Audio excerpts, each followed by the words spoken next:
दतमा समष्टिया दुलाराय बर' फरायसा आफादनि थाखाय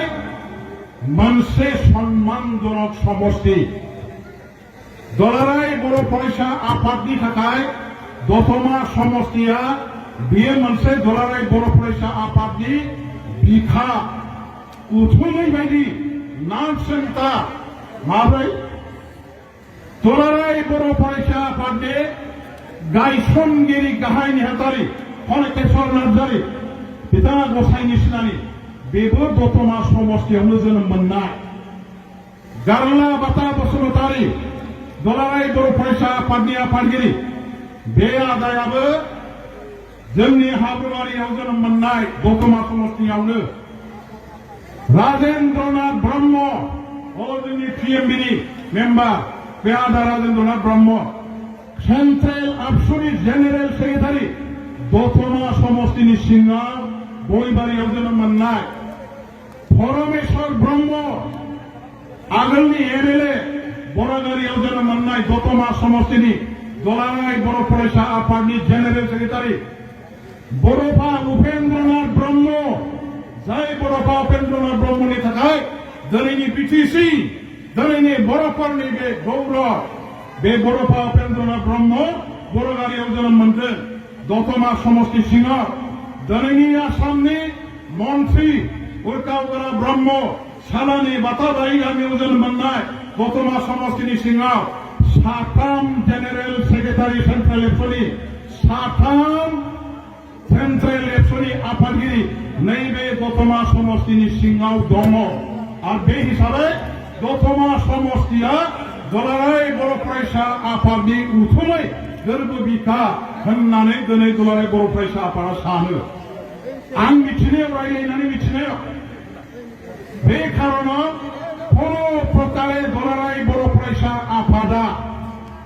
কোনো প্রকারে दुलाराय बर' फरायसा आफादा इउपिपिएलआ दतमा समष्टियाव बिजेपिनि केन्डिडेट होनायाव गैया मिथिबायना खारना बे मानो बेवहाय बिजेपिनि केन्डिडेट थाया होननायनि आसल खारना बे आरो बे बाथ्राखौ आङो खायदा बुद्धि खालामनानै बिथांमोननिफ्राय मिथिनाय बाथ्रा होमबा दिनै बे सा खन्द'नि जोंनि गोबां सापर्टारफ्रा बेवहाय बिजेपिनि नेताफोरनि खोथा मथे खामानि मावनाय फैसा लायनानै फैसा लानाय माबा अमा सिथारनाय बोरमा सिथारनाय जानोबा जानाय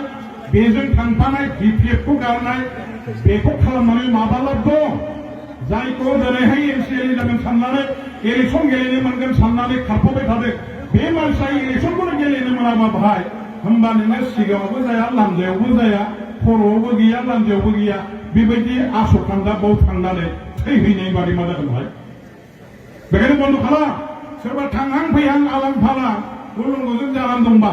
बिजेपि होनना गुलुंगुजों जानानै दंबा नोंथांमोनहा बन्द खालाम आं एकदम 100% गेरेन्टि होनानै बुंबाय बे बाथ्रा नंगौ बुंफ्लानाय बाथ्रा नङा बे एखेबारे नंगौ मान सन्माननि बेफार एबसुनि आरो इउपिपिनि थाखाय दतमा समष्टिया जेनबाबो देरहाबाबो गावसोर गेलेगोन बिजेपिया बेवहाय माबाखौ इउपिपिएलखौ मदद खालामनांगौ होननानै बिसोर बुंगोन बिजेपिया इउपिपिएलखौ मदद खालामो खालामा बे आलादा बाथ्रा खिन्थु नोंथांमोना होनो मोना बे जोंनि मान सन्माननि बाथ्रा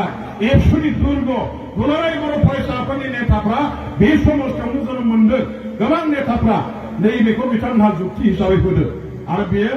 खामानियाव फैगोन बेयो आरो जागोनबो बे हिसाबै दा लाब गैया एफाबाबो बान हो ना बिजेपि ना इउपिपिएल ना कंग्रेस एकमात्र मोनसेल' दल दं दा बिटिसिआव बे जाबाय हाग्रामा महिलारि बिथां दैदेननाय बिपिएफ हान्जा आरो बेनो सरकार बानायगोना साथाम आरो बेखौ गोनो गोथो जानांगौ मा खोथा दं माबा गोनो गोथो दङ नामा रायजोफ्रा गिलुं नामा गैया बिसोरो बे इउपिपिएलआ गोथै हाखराव थांबाय थाम्फै दाङा बाफबजोब्बाय थैखाबायसो आरो बे गोथै देहायाव बागथाबना थानांगौनि मा खारन दं जेबो खारन गैया दा बेखायनो मा जादों सब जाति जनगोष्ठीनि मानसिफ्रानो बिराद लैहोर दा बिपिएफआव बारसोमगासिनो दं दा आदिबासिफोरनि गेजेरावबो बिराद बिपिएफआव बारसोमनाय कंग्रेस खालामग्रा आदिबासि बिजेपि खालामग्रा आदिबासि जिएसपि खालामग्रा आदिबासिफोर सावथालफोर বিরাট বিক্রি বলে মানে বাসন দেন আর এইবার বাসন নাইয়া দেহাই মধ্যমৈ জিউই মাহাमै थैथां बिपि बंग मावसै नाम बारसोमदों आंबो बेखायनो बुंबाय थादों आदिबासि भाइफोरनि गेजेराव हाबै हाबै बुंदों এইবার যদি जोङो जुदि सरकार बानायनायाथ' खाथा जोङो आदिबासि गामि गामि आदिबासि कमिउनिटिनि जौगाखांनायनि थाखाय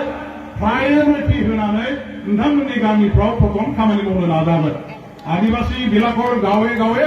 आदिबासि गाव বিলাকৰ উন্নয়নৰ কাৰণে आदिबासि সমাজখন আমি উন্নয়নৰ পথলৈ আগুৱাই নিয়াৰ কাৰণে আমাৰ চৰকাৰখনে প্ৰায়োৰিটি দি পেলাই অৰ্থাৎ প্ৰাধান্য দি পেলাই আমি তেওঁলোকৰ অঞ্চলবিলাকত প্ৰথম কাম কৰিবৰ কাৰণে আৰম্ভ কৰিম বুলি ময়ো আদিবাসী মানুহবিলাকৰ মাজত সোমাই কৈ আছো আৰু তেখেতসকলে যথেষ্ট বিশ্বাস কৰিছে আশ্বাস লৈছে আৰু দলে বলে যোগদান কৰিছে মুছলমান ভাই ককাইসকলতো আছে আৰু এতিয়া বিজেপিৰ মানুহবিলাকেও বড়োই হওক কোনা বড়োই হওক কোনো প্ৰকাৰে ইউপিপিএল চৰকাৰ অহাটো তেওঁলোকে বিচৰা নাই এই আন্দৰ কি বাদ হয় এইটো আমাৰ ভিতৰৰ কথা মই এইটো বেহলাই ক'ব নোখোজো যে নহওক চৰকাৰ আমাৰে হৈ আছে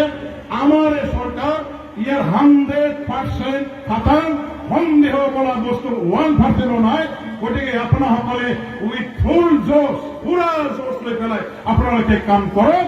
আৰু এইটো সফল কৰিব পাৰিলে আমাৰ আগন্তুক এমএলএ ইলেকশ্যন ভিতৰত মানে আমাৰ কাৰণে সহজ হ'ব 2026 আৰু অসমত আমাৰ এই চৰকাৰ বিটিসি চৰকাৰ অসম চৰকাৰ বিপিএমৰ নেতৃত্বতে আমি আমাৰ চৰকাৰ বনাবলৈ গৈ আছো গতিকে ৰাইজসকল কৰ্মীবন্ধুসকল আপোনাসকলে আচল যোদ্ধা